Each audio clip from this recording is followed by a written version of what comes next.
Hey, what is up everyone? Welcome to another Young Startup Life video, and in today's video we're going to be looking at the different slides that you should be including to attract investors and win competitions. This is very important because you want to know which slides that you want to spend your time pitching your business, because many businesses, business pitch competitions, and investors only let 5 or 10 minutes. They have a specific time cutoff, and you don't want to be talking for a very long time. You want to give the investors and the judging panel exactly what they want and nothing more, because they're going to be listening to so many pitches. So today we're going to be talking about the slides that you should definitely be including in your pitch competition, because these are the ones that you obviously be pitching your business about. So let's get straight into the video. Alright, so before we get started, I highly recommend that you download our free editable pitch deck blueprint.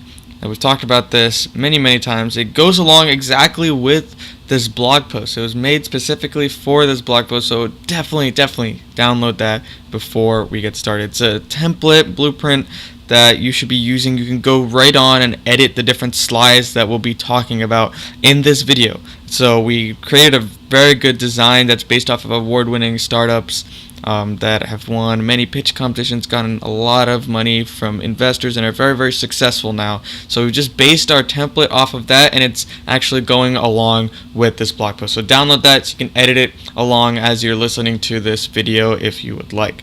So the first thing that you should have in your pitch deck slides, you should be answering the question of what you're solving. This seems pretty obvious, but many people fail to include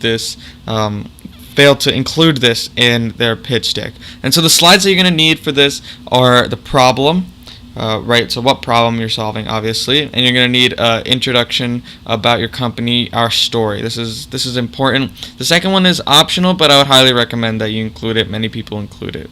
So the problem slide, you're going to need to outline this very clearly, as you can get in some problems with the judging investors if you don't. So you don't want to run the risk of the judging panel end up saying, or so what, right? If you go in great detail about what your product is, and by the time you have projections, you have blah, so many different things. At the end of the pitch, if the judging panel says, so what? Or if they say, people won't buy this, your thing is not solving anything, right? You don't want this, because this is the worst thing that can possibly happen during your pitch. So some things that you can do to outline the problem is to tell your story, right? How did you come up with the idea, right? You probably faced a similar problem and you came up with the idea. This is how many businesses get started, or you saw someone that had this problem. So what's happening to the people that are facing this problem? It doesn't have to be drastic, it can. How many people are being affected by this problem, right? If it's only happening to you or just a few people, then it's really not a business, right? You're not going to get any sales from it. So your customers are people that have this problem, and you're solving that, right? So if there's not that many people, there's not that many customers. So you got to be very genuine and authentic when talking about the problem for your business. Ask yourself, is this a real problem, or are you just making this problem up, right? This is very important. If you realize you're making the problem up, then you got to go somewhere else and try to pivot your business to solving another problem. Some things that you can do to help your judging panel understand the problem very well is to include pictures, graphics, statistics, videos. These generally give you more credibility, especially if you're a young entrepreneur getting started. You want to increase your credibility. You want to include these different things so the judging panel can really understand what's going on. Next question that you want to answer is why you are different from the competition. Some slides that you should be including in this are the solution slide, so the explanation of what your startup, your business does. This should be in great detail. There should be a decent length to it. So it should have 1 to 3 slides. You should also include your competition, right? This is obvious why you're different from the competition. So include the competition slide. It kind of goes back to the question, is this a real problem, or are you making this problem up? Because if your company is competing with many other companies that are doing this on a better scale than you and a larger scale than you, then why do you exist, right? You have to ask yourself that question. Also, just to note, it's okay if there's competition. This usually gives you better customer validation. You just have to be better than the competition or different than the competition in some way, and or accessing another market that's solving the same problem or that's competing with your business. So be sure to clearly identify your UVP. This is a unique value proposition. You probably heard of this. Why are you different, and why should you care? This is very, very, very important for your pitch, and this is the number one thing that you should have in your pitch, your UVP, and it should be explained throughout your entire pitch. Some bonus tips: remember to keep it simple. You don't want to add too much information to your pitch deck. Having it cluttered and very disorganized, there's just so much information, it'll take away from the attention from you and put it directly on your pitch deck. And you don't want that. Your pitch deck should just be a supplement, should be an aid to your pitch, and nothing more than that. Next question that you should be asking is, how much money will you make? You should answer that question, because many times investors only care about the money that you're making. They've seen so many pitches, so many solutions, so many problems, and they just want to know how are you going to make money. Because if you cannot make money, then you are impacting no one and you're solving zero problems. And this is something that you should actually think about, right? If you can't make money, your business just won't exist. Even if you're a nonprofit, your business won't exist and you'll be impacting nobody.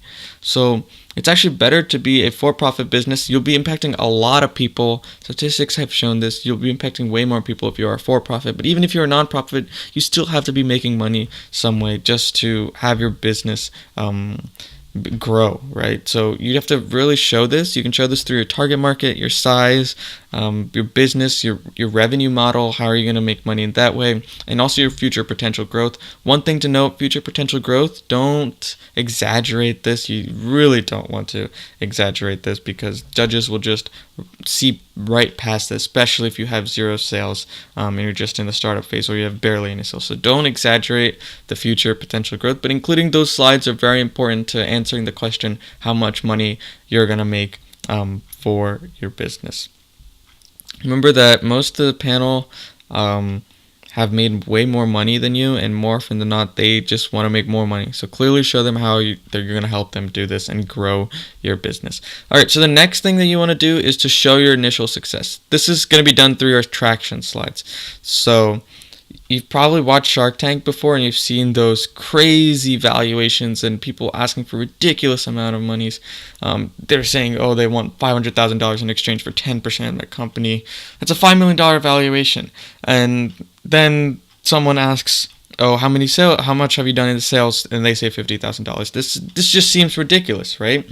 On the flip side, if the company had done $2.5 million in sales with an increase from 40% from last year, then that seems a little bit more reasonable valuation.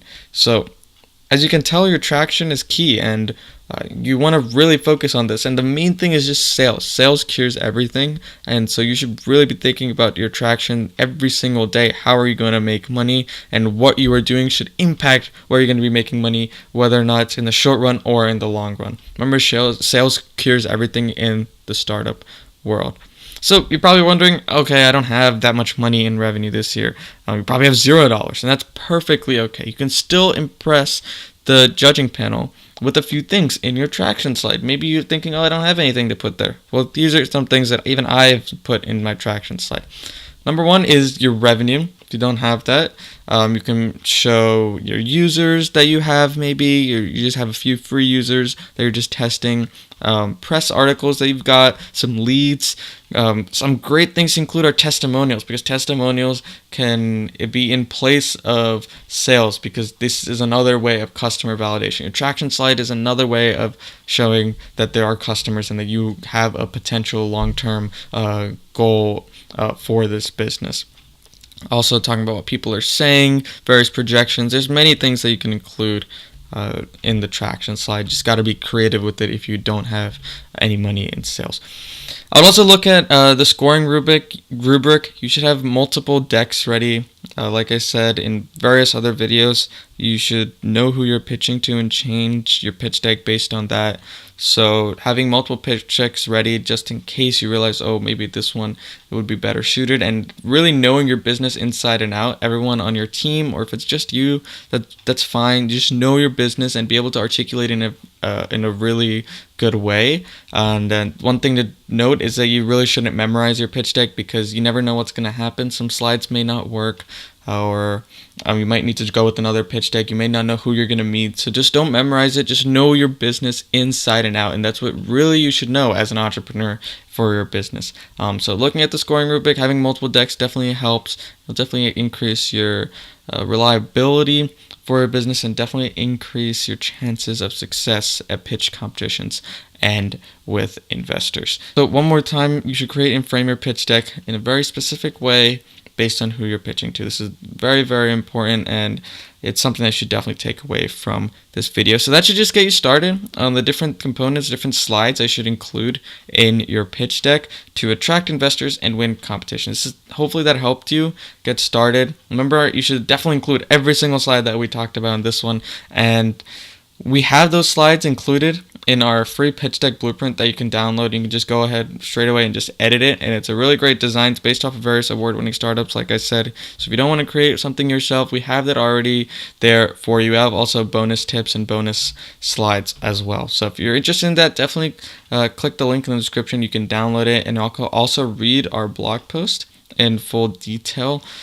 Also, subscribe to our YouTube channel, Young Startup Life. We're giving you more content about entrepreneurship and helping you succeed as a young entrepreneur. Also, visit our website at youngstartuplife.com for some more great content coming soon. That's it for today, and we'll see you in the next one.